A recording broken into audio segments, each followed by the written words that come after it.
நாடாளுமன்ற பட்ஜெட் கூட்டத்தொடரில் மத்திய நிதி அமைச்சராக இருக்கிற நிர்மலா சீதாராமன் அவர்கள் நேற்று ஒரு வெள்ளை அறிக்கையை தாக்கல் செஞ்சாங்க. அந்த வெள்ளை அறிக்கை இதன் அடிப்படையில் அப்படின்னா 2004 இருந்து 2014 காலகட்டங்களில் காங்கிரஸ் கட்சியினால நாட்டோட பொருளாதார நிலை எப்படி இருந்தது அப்படின்னும் 2014க்கு அப்புறம் பிஜேபி ஆட்சிக்கு வந்ததுக்கு அப்புறம் பொருளாதார நிதிநிலை எப்படி இருக்கு அப்படிங்கிற ஒப்பீட்டில் 59 பக்கத்தை தாக்கல் செஞ்சாங்க. இந்த 59 பக்கங்களில் முதல் 29 பக்கம் வந்து காங்கிரஸ் கட்சியினால எவ்வளவு பிரச்சனைகள்லாம் இந்த நாடு சந்திச்சு 2G ஸ்பெக்ட்ரம் ஊழல், இந்த மாதிரி ஏகப்பட்ட ஊழல்கள், அதே மாதிரி சாரதா கேஸ் ஊழல்னு சொல்லிட்டு ஐனக்ஸ் மீடியா ஊழல் அப்படின்னு நிறைய ஊழல் பட்டியலிட்டு இந்தியாவுடைய பொருளாதாரம் எந்த அளவுக்கு சீரழிச்சு, அதே மாதிரி மணி இன்ஃப்ளேஷன் எந்த அளவுக்கு போச்சு, ஜிடிபி எந்த அளவுக்கு டவுன் ஆச்சு அப்படிங்கிற விஷயங்கள்லாம் சொல்லிட்டு இதை 2014 ஆட்சி காலத்தில் வந்து அவ்வளோ கஷ்டத்துலையும் சுமையிலும் இருக்கும்போது 10ஆவதாக இருந்த இந்திய பொருளாதாரத்தை இன்னைக்கு உலக சந்தையில் வந்து 5வது இடத்துக்கு முன்னேற்றிருக்கோம் அப்படிங்கிற விஷயத்த பெருமையாக பேசியிருக்காங்க.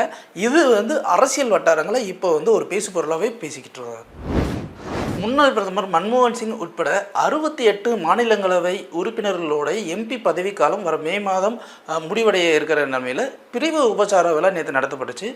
இதை முடிச்சுட்டு வந்து அந்த கூட்டத்தில் பேசிய பிரதமர் மோடி அவர்கள் வந்து என்ன சொன்னாங்கன்னா, முன்னாள் பிரதமர் மன்மோகன் சிங் அவர்கள் 6 தடவை மாநிலங்களவை உறுப்பினராக இருந்திருக்காரு. அவர் கொள்கை ரீதியாக எனக்கும் அவருக்கும் வேறுபட்ட கருத்துக்கள் இருந்தாலும் அவர் வந்து நாட்டுக்காகவும் மக்களுக்காகவும் தடையில்லாமல் வேலை செஞ்சவர். அவருக்கு வந்து இந்த பிரிவு உபச்சார விழா கொடுக்குறதுல பெருமையாக நினைக்கிறேன். மேலும் இவர் வந்து ஆயுள் பூரா நல்லா இருக்கணும், நாட்டு மக்களை பற்றி அதிகமாக யோசிக்கணும், இவருடைய பொருளாதார கொள்கை வந்து இந்தியாவுக்கு எவ்வளோ முக்கியத்துவம் அளிச்சு அப்படிங்கிற ஒரு விஷயத்தையும் சொல்லியிருக்காங்க. இந்நிலையில் மல்லிகார்ஜுன கார்கே அவர்கள் இந்த இடைக்கால பட்ஜெட்டை வச்சு கருப்பு அறிக்கை ஒன்று வெளியிட்டார். இது குறித்து பேசும்போதும் பிரதமர் மோடி அவர்கள் என்ன சொன்னார் அப்படின்னு பார்த்தீங்கன்னா, சின்ன வயசில் ஒரு குழந்தை அழகாக இருக்குது அப்படின்னா எங்கே கண் திருஷ்டி பெற்றுமோ அப்படின்னு சொல்லிட்டு கருப்பு மை வைப்போம், அது மாதிரி தான் இந்த கருப்பு அறிக்கையை வந்து நான் பார்க்குறேன் அப்படின்னு சொல்லிட்டு சர்காஸ்டிக்காக அவர் சொல்லியிருக்காரு. சென்னை உயர்நீதிமன்ற நீதிபதியாக இருக்கிறவர் தான் திரு ஆனந்த் வெங்கடேஷ் அவர்கள். இவர் வந்து அரசியல் கட்சிகள் சார்ந்த தலைவர்கள் அவங்க பண்ண கரப்ஷன்ஸ் கேஸை வந்து டீல் பண்ணிக்கிட்டு இருக்காரு. இதில் வந்து உயர்நீதிமன்றம் தாமாக முன் வந்து வழக்குகளை எடுக்கும் விதமாக நிறைய வழக்குகள் அவர் எடுத்து அதுக்குண்டான கேஸை வந்து இப்போ விசாரிச்சுக்கிட்டு இருக்காரு அப்படிங்கிறது எல்லாருக்குமே ஒரு தெரிஞ்ச விஷயம். குறிப்பாக பாவலர் மதி ஓ பன்னீர்செல்வம், அதே மாதிரி வந்து தங்கம் தென்னரசு, இவங்களுடைய வழக்குகள் எல்லாமே வந்து இன்னும் நிலுவையில் தான் இருக்குது. அது வந்து மேல்முறையீடு செஞ்சு வழக்குகள் எடுத்துருக்காங்க. இதற்கு எதிர்ப்பு தெரிவிக்கும் விதமாக அவங்க வந்து மேல்முறையீடு செஞ்சுக்கிட்டே தான் இருந்தாங்க. இந்நிலையில் இந்த வழக்குகள் எல்லாமே நேற்று விசாரணைக்கு வரும்போது நீதிபதியான ஆனந்த் வெங்கடேஷ் என்ன சொல்லியிருக்காரு அப்படின்னா, இந்த மாதிரி இந்த வழக்குகள் எல்லாத்தையும் தாமாகவே முன் வந்து வழக்குகளை எடுக்கலாம் அப்படின்னு சொல்லிட்டு எனக்கு வந்து தலைமை நீதிபதி நிர்வாகம் வந்து எனக்கு ஒப்புதல் கொடுத்துருக்கு. ஸோ இனிமேல் வந்து இந்த எல்லா கேஸையும் நான் எடுத்து டீல் பண்ண தான் போகிறேன் அப்படிங்கிற ஒரு விஷயத்தையும் சொல்லியிருக்காரு. இதன் அடிப்படையில் இப்போ லிஸ்ட் ஆஃப் கரப்டட் மினிஸ்டர்ஸ் யாரெல்லாம் இருக்காங்களோ அவங்க சைட்லாம் வந்து கொஞ்சம் ஜெர்க்கடிக்கிறாங்க அப்படிங்கிற மாதிரியான ஒரு பேச்சு அடிப்படை. திமுகவின் அமைப்பு செயலாளராக இருக்கிறவர் தான் RS பாரதி. இவர் நேற்று மத்திய அரசு எந்த நிதியுமே மாநில அரசுக்கு வழங்காததை கண்டித்து திருநெல்வேலி பஸ் ஸ்டாண்டில் வந்து அல்வா கொடுத்து ஒரு புதுவிதமான போராட்டத்தை ஈடுபட்டார். அந்த போராட்டம் முடிச்சுட்டு பத்திரிகையாளர்களுக்கு பேட்டி கொடுக்கும்போது அவர் என்ன சொல்லியிருக்காரு அப்படின்னா, இந்த மாதிரி தேமுதிக தலைவரான விஜயகாந்த் அவர்களை 2014 வந்து கலைஞர் அவர்கள் வந்து தொகுதி பங்கீடுக்கும் அதே மாதிரி கூட்டணி வச்சுக்கிறதுக்கும் கூப்பிட்டாரு. ஆனால் வந்து அவர் வர மறுத்துட்டாரு. அவர் வர மறுத்ததுனாலேயே வந்து கலைஞர் அவர்கள் வந்து அந்த காலகட்டங்களில் முதலமைச்சராக ஆக முடியல. ஒருவேளை அவர் முதலமைச்சராக ஆகி இருந்திருந்தால் அந்த இடத்துல ஜெயலலிதா அவர்களும் வந்து போட்டிக்காக உயிரோடு இருந்திருப்பாங்க, போட்டி போடுறதுக்கு. இது எல்லாமே வந்து தேமுதிக தலைவர் விஜயகாந்த் நான் பண்ண ஒரு சின்ன தப்புனால தான் இவ்வளோ விஷயமும் நடந்துச்சு அப்படின்னு சொல்லியிருக்காங்க. இப்போ இந்த RS பாரதி அவர்கள் பேசின விஷயம் தேமுதிக தொண்டர்களிடையே கடும் விமர்சனத்துக்கும் உள்ளாயிருக்கு அப்படிங்கிறது தான் இப்போ முக்கியமான செய்தி. திமுகவின் அமைப்பு செயலாளராக இருக்கிற RS பாரதி அவர்கள் திருநெல்வேலி பஸ் ஸ்டாண்டில் அல்வா கொடுத்து நூதனமாக வந்து ஒரு போராட்டம் பண்ணார் மத்திய அரசை கண்டித்து. இதை முடிச்சுட்டு அவர் பத்திரிகையாளருக்கு பேசும்போது என்ன சொன்னார்னா, அதிமுக பொதுச் செயலாளரான எடப்பாடி அவர்கள் வந்து உலக முதலீட்டாளர்கள் மாநாடு மூலமாக எவ்வளோ வந்து முதலீடு ஈர்க்கப்பட்டுச்சு அப்படிங்கிறத ஒரு வெள்ளை அறிக்கை விடணும் அப்படின்னு சொல்லி கேட்டிருக்காரு. நாங்கள் வெள்ளை அறிக்கையில் எந்த அறிக்கையுமே கொடுக்க முடியாது, உங்கள் ஆட்சி காலத்தில் எதுவுமே இல்லை, நாங்கள் வந்து அவ்வளோ விஷயங்கள் பண்ணியிருக்கோம், ஸோ இந்த மாதிரியான விஷயங்கள் எதுவுமே நாங்கள் பண்ண முடியாது அப்படின்னு சொல்லியிருக்காரு. இது என்னன்னா, இதுவரையிலுமே வந்து எப்பவுமே இந்த மாதிரி பேசாத RS பாரதி இந்த மாதிரி பேசுறாரு அப்படின்னு சொல்லிட்டு கட்சிகளுக்குள்ளேயும் சில சலசலப்புகள் இருக்கு. அதே மாதிரி வந்து எதிர்கட்சிகளும் இதுக்கு மிகப்பெரிய கண்டனத்தை தெரிவிச்சுட்டு இருக்காங்க. இந்தியாவின் செம்மொழின்னு அதிகாரப்பூர்வமாக அறிவிக்கப்பட்ட முதல் மொழி தமிழ் மட்டும்தாங்க.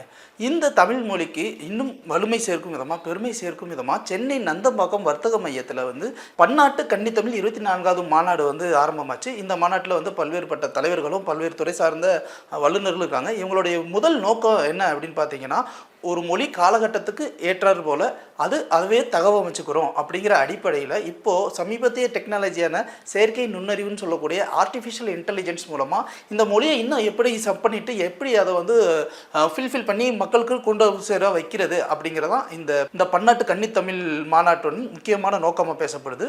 இதில் நிறைய கருத்தரங்குகள் நடைபெறுது. அதுலேயும் குறிப்பாக வந்து ஒரு முக்கியமான கருத்தரங்கமாக வள்ளுவன் வாக்குன்னு சொல்லக்கூடிய திருக்குறளில் வந்து ஏஐ மூலமாக, ஆர்டிஃபிஷியல் இன்டெலிஜென்ஸ் மூலமாக அதை எப்படி இம்ப்ளிமெண்ட் பண்ணி மக்கள் மத்தியில் கொண்டு சேர்க்கிறத ஒரு தலையாய கடமையாகவே வச்சுருக்காங்க. 3 நாள் நடக்கிற இது எல்லாத்துக்குமே ஓப்பன் டு ஆல் அப்படின்னு சொல்லியிருக்காங்க. ஸோ தமிழை நேசிப்பவர்கள், தமிழை வாசிப்பவர்கள் எல்லாருக்குமே வந்து இந்த கருத்தரங்கு பயிலகம் ஒரு முக்கியமான ஒரு ஊடக அனுபவமாக இருக்கும் அப்படின்னு சொல்லப்படுது. இந்தியாவின் மிக உயரிய விருதாக கருதப்படுறது பாரத ரத்னா விருது தான். இந்த பாரத ரத்னா விருது இதுக்கு முன்னாடி முன்னாள் துணை பிரதமராக இருந்த எல்கே அத்வானி அவர்களுக்கு வந்து அறிவிக்கப்பட்டுச்சு. அதை குறித்து பிரதமர் மோடி அவர்கள் வந்து வாழ்த்தும் தெரிவித்தார். அவரை போய் நேர்லையும் சந்தித்தார்.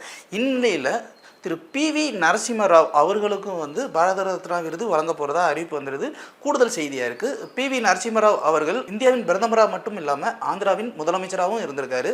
அவருடைய செயல்பாடுகள் எல்லாமே, அதே மாதிரி ஃபாரின் பாலிசிஸ் எல்லாமே வந்துட்டு இந்தியாவுடைய கட்டமைப்பை வந்து மேலும் ஒரு படி உயர்ந்துச்சு அப்படிங்கிற அந்த முனைப்புலையும், அதே மாதிரி அவருடைய சாதனைகள் அளப்பரியது அப்படிங்கிற அடிப்படையிலும் இந்த பாரத ரத்னா விருது வழங்கப்படுது அப்படின்னு ஒரு விஷயத்தை சொல்லியிருக்காங்க. திரு PV நரசிம்மராவ் அவர்களுக்கு இந்த விருது வழங்கப்பட்டதை வைத்து பிரதமர் மோடி அவர்கள் வாழ்த்து சொல்லியிருக்காரு. நடிகர் விஜயோடைய அரசியல் முன்னெடுப்பாக ஆரம்பித்த கட்சி தான் தமிழக வெற்றி கழகம்.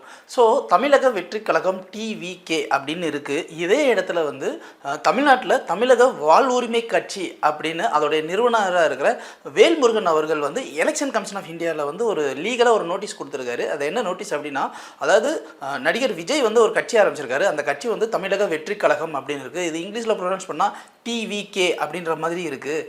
இப்போ தமிழக வாழ்வுரிமை கட்சி இதுவுமே வந்து பார்த்திங்கன்னா TVK அப்படின்ற மாதிரி இருக்குது. ஸோ இதன் அடிப்படையில் என்ன ஆகும் அப்படின்னா, ஒருவேளை ஓட்டு போடும்போது மக்கள் வந்து எங்களுக்கு இருக்கிற செல்வாக்கை பயன்படுத்தி அந்த ஓட்டை மாற்றி அங்கே போட்டுருவாங்களோ அப்படிங்கிற எங்களுக்குள்ள சந்தேகம் இருக்குது. அதனால் இதை வந்து பிரித்து பார்க்கும் நோக்கில் ஒன்று அவர் கட்சி பெயரை மாற்றுறதுக்கு அறிவிங்க, இல்லை அப்படின்னா அவருக்கு அடைமொழியாக விஜய் இந்த மாதிரி ஏதாவது ஒரு வார்த்தைகளை போட்டு முடிங்க. ஏன்னா இதுக்கு முன்னாடி இந்த மாதிரியான சம்பவங்கள் நாட்டில் நிறையவே நடந்துறதுக்கு அப்படின்னு குறிப்பிட்டு இந்த விஷயத்த சொல்லியிருக்காரு. ஸோ கட்சி தொடங்கிய ஆரம்பத்திலே முதல் எதிர்ப்பாக பார்க்கப்படுற ஒரு விஷயம், தமிழக வாழ்வுரிமை கட்சியின் நிறுவனராக இருக்கிற திரு வேல்முருகன் அவர்கள் கட்சியின் பேரையே மாற்றணும் அப்படின்னு சொல்கிறதா தான் விஜய் எதிர்நோக்கிற முதல் அரசியல் கேள்வி அப்படின்னு பார்க்கப்படுது. மக்களவைத் தேர்தல் இன்னும் கொஞ்ச நாளில் வர இருக்கிற நிலைமையில் இந்த தேர்தல் கருத்து கணிப்புகள் வந்து எல்லா மாநிலங்களையும் சரி, எல்லா கட்சியிலும் சரி, அதே மாதிரி பிரைவேட் ஆர்கனைசேஷனும் சரி, இது நடத்துறது வழக்கமான ஒன்று தான். இதன் அடிப்படையில் தமிழ்நாட்டில் இந்தியா டுடே குழுமம் வந்து ஒரு தேர்தல் கருத்து கணிப்பை நடந்துச்சு. டிசம்பர் மாதம் 15ஆம் தேதியிலிருந்து 28ஆம் தேதி வரைக்கும் கிட்டத்தட்ட 38,500 பேர் கிட்ட, பல்வேறு தரப்பட்ட மக்கள் கிட்ட இந்த கருத்து கணிப்பு நடைபெற்றுச்சு. இந்த கருத்து கணிப்பில் தமிழகத்தில் பாண்டிச்சேரி விலக தமிழ்நாடு உட்பட இருக்கிற 39 தொகுதிகளிலுமே வந்து இந்தியா கூட்டணி தான் வெற்றி பெறும் அப்படிங்கிற ஒரு கருத்து கணிப்பு வந்திருக்கு. அப்படிங்கிற ஒரு ஆச்சரியமான ஒரு செய்தி. ஏன்னா இது மட்டும் இல்லாமல் எப்போவுமே மோடி அலை வீசுது, 3வது தடவையாகவும் பிரதமர் மோடி தான் வருவார் அப்படின்னு சொல்லிட்டு இந்தியா முழுக்க ஒரு பரப்புரை இருக்கும். இந்நிலையில் பிஜேபி கட்சி 15% ஆக்குபென்சியை எடுக்கும், ஆனால் வந்து ஒரு இடத்துல கூட ஜெயிக்காது அப்படிங்கிற ஒரு விஷயத்தையும் சொல்லியிருக்காங்க.